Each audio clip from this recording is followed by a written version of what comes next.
Estamos chegando na unidade de porta-voz do Comando Militar Israelense. Recebemos a orientação de que a entrevista com o porta-voz do Comando Militar Israelense, Major Rafael Rosensheim, seja realizada aqui dentro de um bunker, por questões de segurança. Major Rosensheim, muito obrigado por me receber. Nós estamos em um lugar protegido. Estamos em um momento de guerra e de possíveis ataques do Hezbollah e do Irã. Sim, obrigado, Cabrini. É um prazer ter você aqui com a gente. Nós estamos aqui num bunker, como tem em qualquer lugar fechado, qualquer prédio. Por lei, tem a obrigação de ter um bunker, porque infelizmente nós somos atacados em 7 frentes diferentes, inclusive pelo Hezbollah no norte, pelo Hamas no sul de Israel. Então nós precisamos nos proteger. E aqui é um lugar protegido. E como em qualquer lugar, também nas bases militares, temos os bunkers para proteger nossos soldados e os civis que estão nas bases militares. O senhor é porta-voz oficial do Comando Militar Israelense. Por que agora existe um porta-voz de língua portuguesa? No exército israelense existem porta-vozes de diversos idiomas. Logicamente o inglês, o árabe, francês, russo, espanhol. Nunca teve um porta-voz que fala português. É a primeira vez? É a primeira vez. O exército israelense entende que tem uma importância enorme poder levar as informações verdadeiras, as informações oficiais para o público brasileiro. Como o senhor chegou até aqui?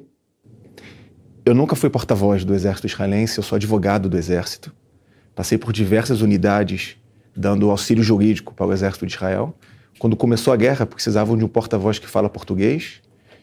Me chamaram para fazer parte dessa unidade e eu, logicamente, como qualquer oficial, fui convocado e passei a atuar como porta-voz. Um porta-voz normalmente faz um curso de 2 anos, eu fiz um curso de 4 horas e comecei a atuar como porta-voz. Eu acho que é uma importância enorme, porque as informações, infelizmente, ou não chegam no Brasil, ou quando chegam, elas chegam de uma forma que não representam a verdade do conflito aqui em Israel. Então eu tento, como por exemplo os números.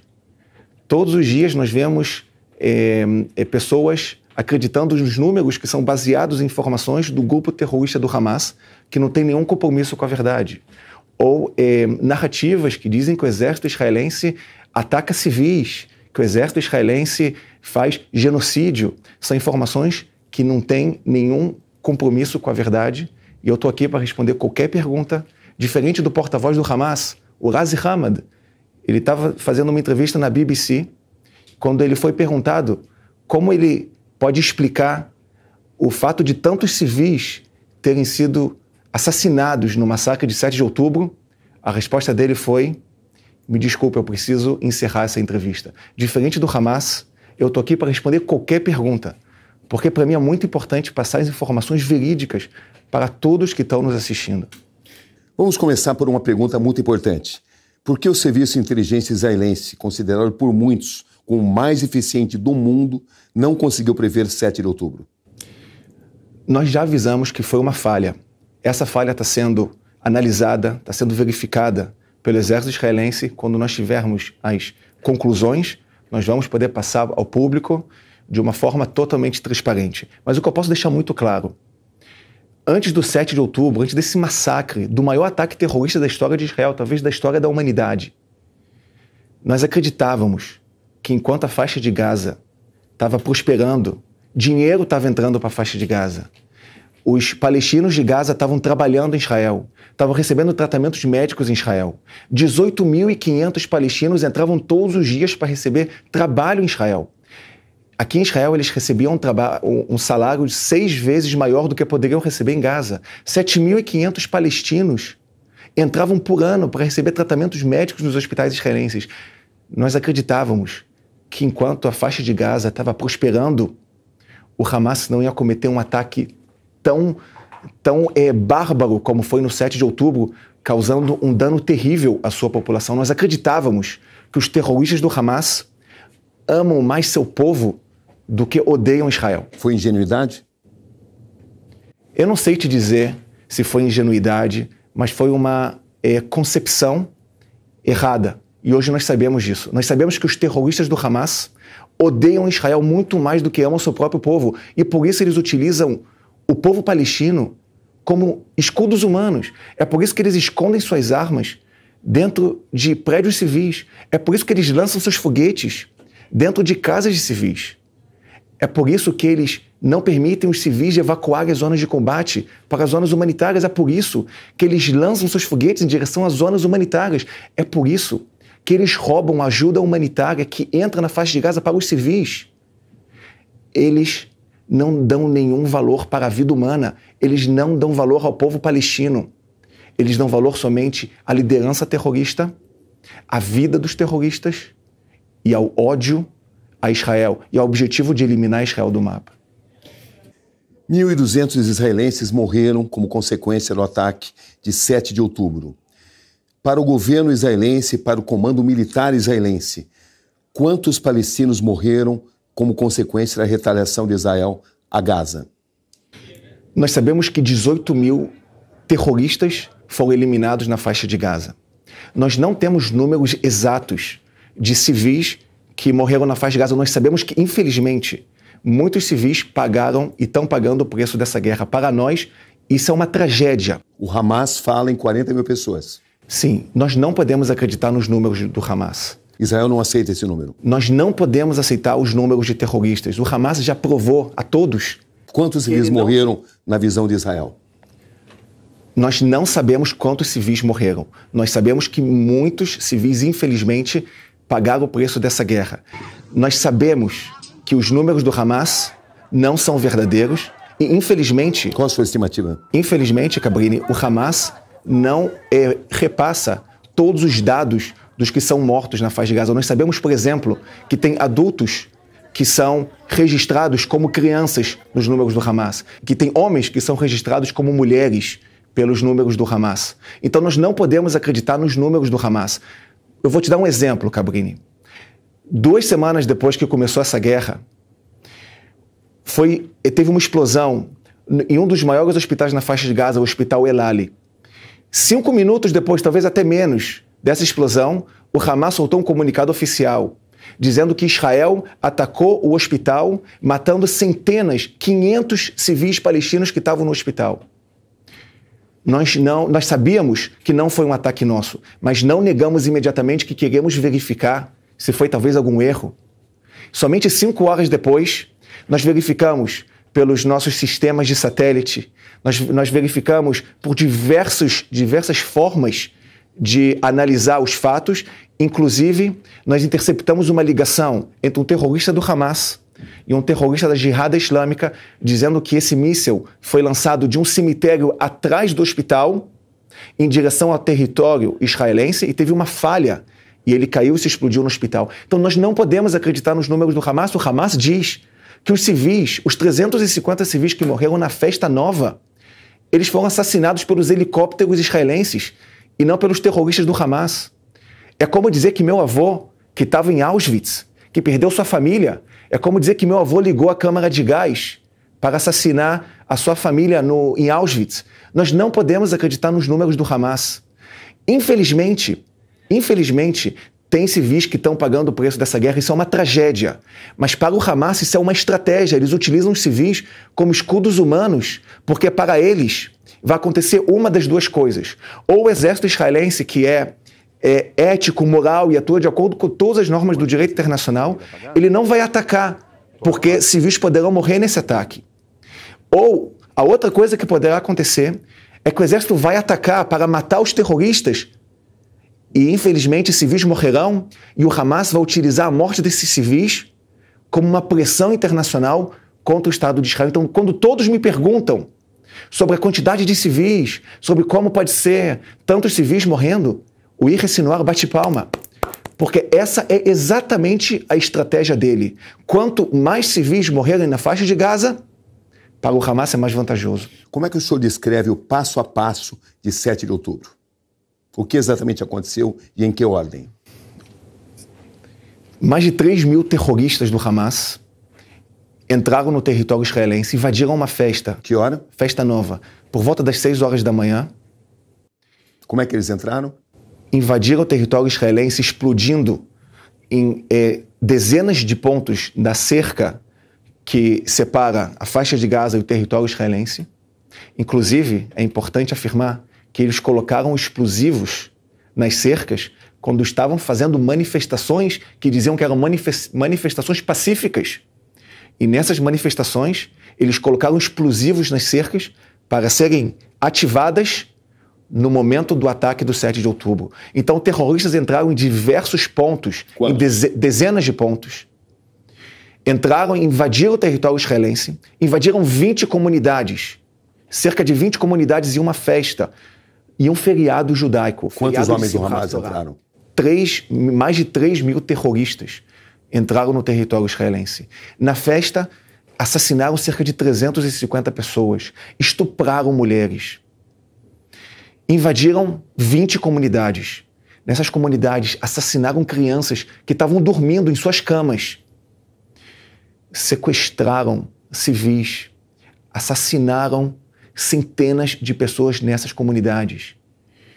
Inclusive, as atrocidades do Hamas foram filmadas pelas próprias câmeras GoPro dos terroristas que estavam nos seus capacetes. Eu costumo fazer uma comparação entre o que aconteceu no Holocausto e o que aconteceu no 7 de outubro. Uma grande diferença é que no Holocausto é tudo preto e branco. No 7 de outubro, as imagens são coloridas, são nítidas. Dá para ver o ódio dos terroristas. Mas mais do que isso, Cabrini, o mais importante, eu acho que não é o ódio dos terroristas. É o êxtase dos terroristas quando assassinam civis. A comemoração dos terroristas de causar sofrimento aos civis israelenses. É um êxtase, é uma emoção tão grande que não tem como explicar em palavras.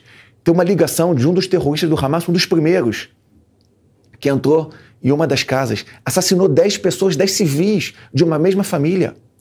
Ligou para o seu pai e disse: pai, abre o seu WhatsApp, vê no seu celular as fotos que eu te mandei. Eu estou em Miflassim, é um dos kibbutzim aqui em Israel. Matei 10 judeus com minhas próprias mãos. O que o pai diz para o filho? O pai não diz para o filho: filho, se cuide, volta para casa, não faz isso. Não mate, meu filho. O pai diz o que para o filho? Benza a Deus. Parabéns, continue. E aí passa o telefone para a mãe. E passa o telefone para os irmãos, orgulhosos que ele tem sangue de 10 judeus nas suas próprias mãos. Contra isso nós estamos lutando. Nós estamos lutando contra um grupo terrorista que não tem nenhum interesse geopolítico. O interesse dos exércitos terroristas aqui na região é somente um: eliminar Israel do mapa. Quanto tempo demorou para que as forças israelenses militares reagissem? É uma boa pergunta, Cabrini. Todas essas questões em relação à reação do exército israelense e as falhas que tiveram no 7 de outubro estão sendo analisadas. Então eu não quero responder em relação a isso, porque eu sei que daqui a algumas semanas, alguns meses, nossas informações serão muito mais sábias e serão muito mais transparentes. Então eu prefiro esperar as conclusões. A maioria do mundo civilizado reconhece o direito de Israel de defender especialmente a sua população civil. Mas existem críticas naquilo que tem sido denominado de desproporção da reação de Israel. Enquanto 1.200 pessoas, 1.200 israelenses morreram como consequência dos ataques de 7 de outubro do Hamas, acredita-se que 40 mil pessoas, segundo diz o Hamas, o senhor disse que foram menos pessoas que morreram, mas de qualquer maneira o número é infinitamente maior do que os mortos israelenses como consequência desse ataque. Como é que o senhor responde a essas críticas em relação a essa desproporção das sequelas? O exército israelense atua de acordo com todas as normas do direito internacional, de acordo com todos os princípios do direito internacional, que é a necessidade militar, a humanidade, a distinção entre civis e terroristas e também a proporcionalidade. Você me perguntou sobre a proporcionalidade. É uma ótima oportunidade para explicar. As pessoas pensam que a proporcionalidade tem uma ligação quantitativa. Ela exige uma simetria de números. Ou seja, se o exército israelense entrasse na faixa de Gaza, eliminasse cerca de 1.000 terroristas, prendesse cerca de 300 terroristas e ferisse até 5, 6 mil, seria proporcional, porque os números seriam simétricos. Mas o direito internacional entende de uma forma totalmente diferente a teoria da proporcionalidade. A proporcionalidade é uma relação entre a vantagem militar e o dano colateral ao ataque que é feito para atingir essa vantagem militar. Ou seja, o comandante militar precisa colocar numa balança, de um lado, a vantagem militar de um ataque, do outro lado da balança, os danos potenciais a civis, a pessoas que não estão envolvidas com essa guerra, que seriam consequência desse ataque. Então, antes de falar da proporcionalidade, nós precisamos entender qual é a vantagem militar de cada ataque e o que diz a proporcionalidade de acordo com as normas internacionais. O exército israelense, antes de qualquer ataque, o exército faz tudo possível para minimizar danos a civis.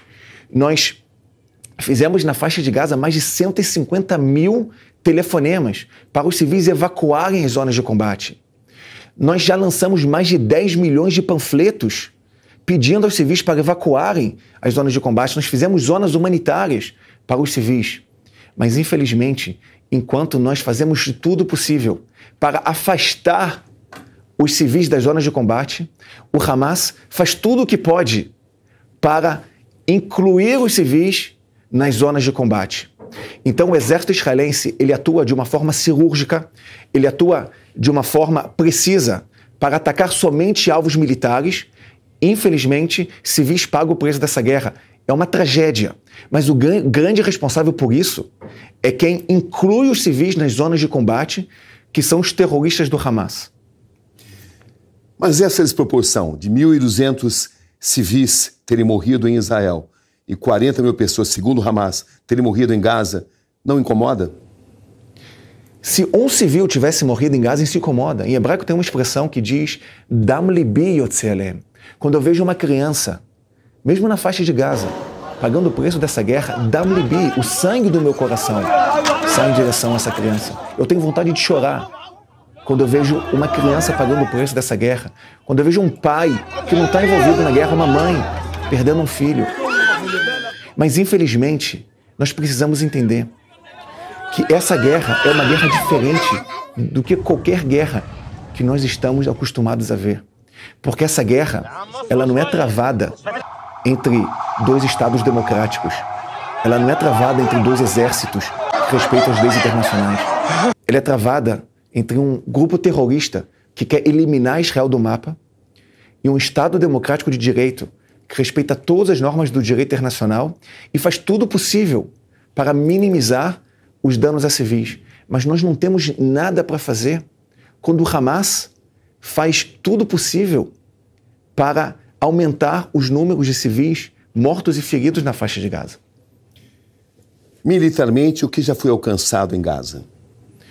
Nós já eliminamos mais de 150 comandantes de companhia do Hamas.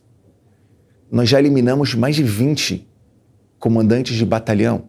De 24 batalhões que tem em Gaza, mais de 20 já foram eliminados. E nós já eliminamos mais de 6 comandantes de brigada. Mais da metade da cadeia de comando do Hamas já foi eliminada, inclusive o chefe da ala militar do Hamas, Mohammed Deif, já foi eliminado pelo exército israelense. Nós estamos atuando na faixa de Gaza para alcançar 2 objetivos. Primeiro, é desmantelar a capacidade militar terrorista do Hamas para que não possa voltar a fazer um outro 7 de outubro. E segundo, para trazer de volta todos os nossos sequestrados que ainda estão nas mãos do Hamas. Cabrini, tem crianças ainda nas mãos do Hamas. Quantas pessoas ainda estão no poder do Hamas? 101 sequestrados ainda nas mãos do Hamas. Tem 2 crianças da família Bibas. Uma delas completou 1 ano no cativeiro do Hamas. O irmão tem 4 anos. E o pai e a mãe foram sequestrados também. O que se sabe sobre as condições dessas pessoas? Nós sabemos que eles estão em túneis subterrâneos, com pouco oxigênio, com pouca comida, com pouca bebida. Nós temos relatos de pessoas, de mulheres que estão sendo assediadas pelos terroristas do Hamas. Nós precisamos trazer nossos sequestrados imediatamente. Quantos ainda estariam vivos? Nós acreditamos que mais da metade dos nossos sequestrados ainda estão vivos. Infelizmente, alguns deles foram assassinados pelos próprios terroristas do Hamas na faixa de Gaza, e alguns foram assassinados no 7 de outubro e seus corpos foram levados para a faixa de Gaza. O Hamas é um grupo terrorista e nós precisamos desmantelar a capacidade militar do Hamas para que não volte a fazer um 7 de outubro, e nós precisamos trazer de volta para suas casas todos os nossos reféns. Nós vamos continuar nossas missões até alcançar nossos objetivos. O que falta para a eliminação do controle militar do Hamas em Gaza? O controle militar do Hamas, ele foi muito afetado. Muito afetado. Não somente a cadeia de comando do Hamas, mas também a capacidade militar do Hamas. O que o Hamas ainda controla? Nós sabemos que o Hamas continua controlando a população civil. Em que extensão? Nós sabemos que o Hamas continua roubando as ajudas humanitárias que entram na faixa de Gaza. E, infelizmente, o Hamas, ele não tem um amor pelo próprio povo da faixa de Gaza. E por isso que o povo da faixa de Gaza é refém do Hamas. O Hamas mantém como refém os nossos sequestrados, 101 sequestrados. Mas também a própria população de Gaza está sofrendo nas mãos do Hamas. Quando nós alcançarmos o objetivo dessa guerra, o povo de Gaza vai poder agradecer ao exército israelense de ter libertado o povo de Gaza das mãos do Hamas. Em que proporção o Hamas ainda controla Gaza? Eu não tenho como te dizer exatamente em que proporção o Hamas controla a faixa de Gaza, mas nós sabemos que a população civil na faixa de Gaza ainda é controlada pelo Hamas. Falta muito para que Israel elimine esse controle militar do Hamas em Gaza? Nós conseguimos afetar de uma forma bem forte as capacidades militares do Hamas. Você pode ver que nos últimos dias não foi lançado um foguete, um míssil de Gaza para o território israelense. Desde o começo da guerra, foram 12 mil mísseis lançados pelo Hamas. Na última semana não foi nenhum, porque nós conseguimos afetar, nós conseguimos desmantelar grande parte da capacidade terrorista do Hamas. Os nossos sequestrados ainda estão nas mãos do Hamas, então nossos objetivos ainda não foram alcançados. Quando um grupo radical como o Hamas é eliminado, isso não cria também ressentimento e vai acabar provocando o surgimento de outros grupos radicais igualmente sanguinários? Cabrini, o exército consegue eliminar a capacidade militar do Hamas. Nós não conseguimos eliminar a ideologia do Hamas. Nós queríamos muito, é um desejo meu, é um desejo de toda a população israelense, que na faixa de Gaza não tenha uma liderança que apoie o ódio, o extermínio, a destruição, e sim uma ideologia, uma ideia que apoie a coexistência, a harmonia, a paz. Mas isso não está em nossas mãos. Nós conseguimos atacar a capacidade militar do Hamas, mas uma ideia, ela pode ser trocada com uma ideia melhor, quando a própria população da faixa de Gaza quiser ter uma ideia melhor do que a ideia do Hamas. E quem iria controlar Gaza? Nós esperamos muito que o controle de Gaza seja de algum partido, de alguma liderança que tenha a vontade, a intenção, o objetivo de fazer uma paz aqui no Oriente Médio, como o Estado de Israel fez com diversos países aqui, mas infelizmente isso não está em nossas mãos. A questão do futuro da faixa de Gaza em relação a quem vai liderar a faixa de Gaza é uma questão política que não está nas mãos dos militares. Havia muitos esforços internacionais no sentido de se atingir um cessar-fogo, mas ainda assim, nesta semana, ataques de Israel acabaram eliminando comandos importantes do Hezbollah, incluindo seu principal líder, Hassan Nasrallah. Qual foi a importância disso? Cabrini, nós esperamos 11 meses para uma solução diplomática no norte de Israel. O Hezbollah lançou mais de 9.000 mísseis, foguetes e aviões não tripulados em direção ao território israelense durante 11 meses. Imploramos para uma decisão diplomática no norte de Israel. Uma decisão, uma resolução do Conselho de Segurança da ONU 1701, que proíbe qualquer órgão armado abaixo do rio Litani, 10 quilômetros do território israelense. Somente o exército libanês. O Hezbollah viola dia após dia a resolução do Conselho de Segurança e nós implorávamos a todos os que possam ser relevantes aqui na região para que tenha uma solução diplomática. Esperamos 11 meses e dia após dia nós éramos atacados pelos terroristas do Hezbollah.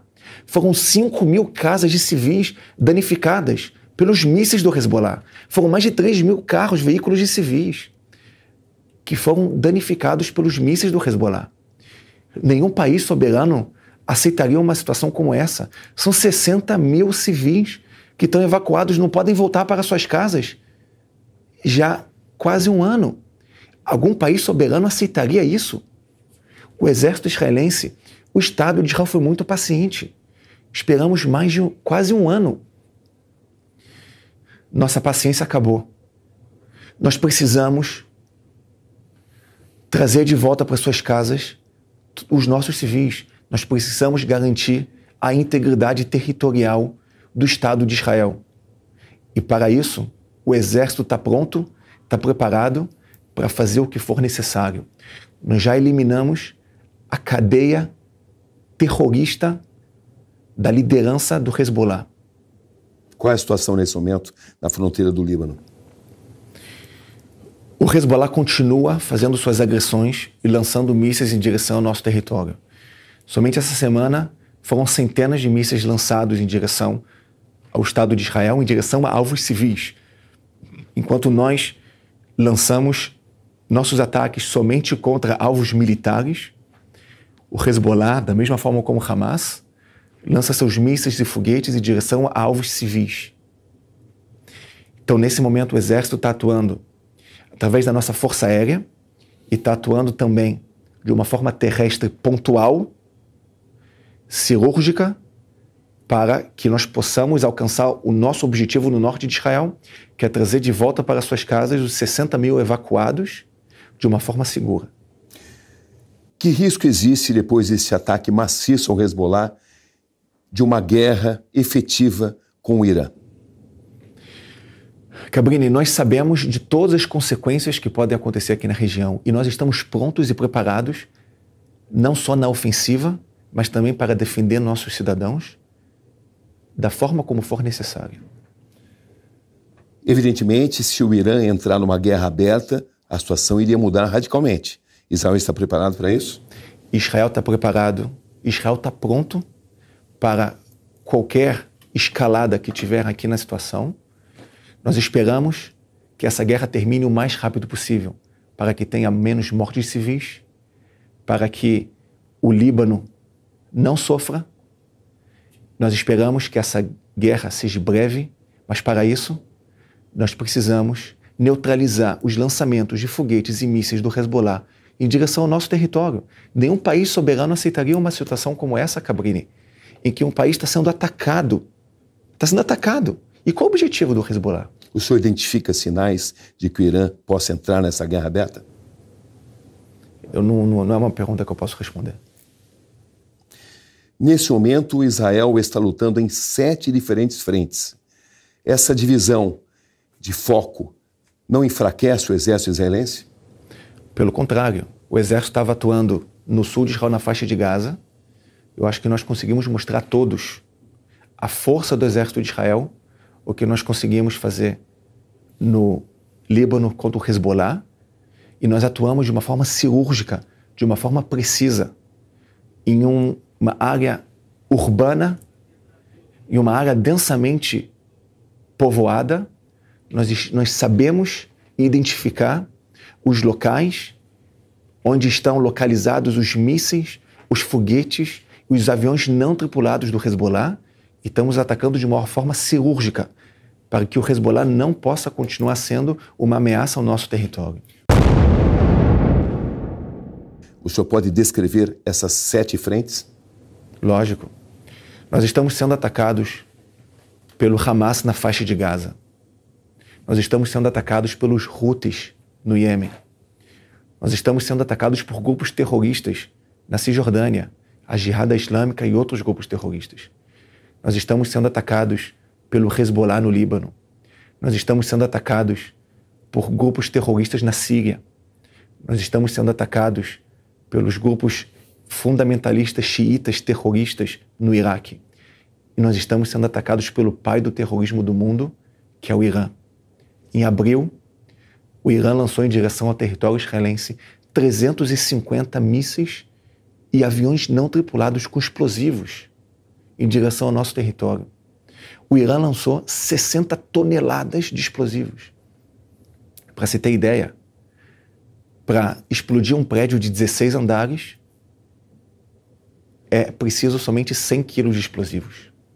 Tenta imaginar o que aconteceria no Estado de Israel se 60 toneladas de explosivos fossem explodidos em instituições civis aqui no território israelense.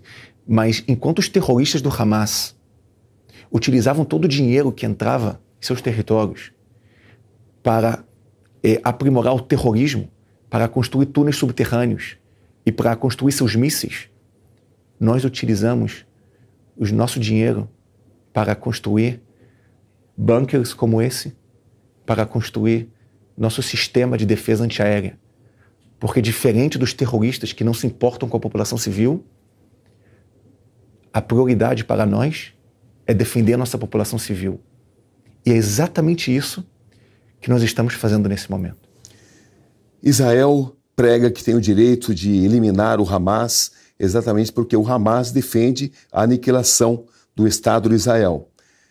Mas a gente não pode esquecer que existem radicais aqui também. Não podemos esquecer que um dos líderes israelenses que mais lutaram pela paz, que foi Yitzhak Rabin, foi assassinado por um israelense, por um judeu, Yigal Amin. Como controlar os radicais dos dois lados?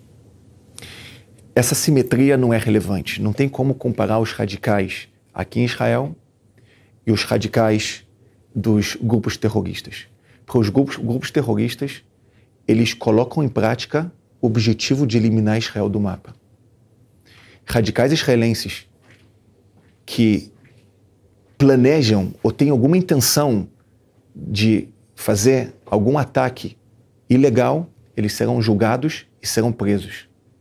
Um soldado que tem um desvio de conduta que não corresponde aos valores do exército israelense, ele será julgado, será afastado e talvez será preso. Mas os terroristas, eles não só que não repreendem esse tipo de atitude, como eles fazem com que isso se expanda entre a população, tanto na faixa de Gaza como no Líbano. Então, os terroristas do Hamas é uma ameaça enorme para o nosso território e nós precisamos acabar com essa ameaça. O que o senhor gostaria que os brasileiros soubessem sobre o que está acontecendo aqui nesse momento? É muito importante para o povo brasileiro saber que essa guerra não tem um fundamento geopolítico.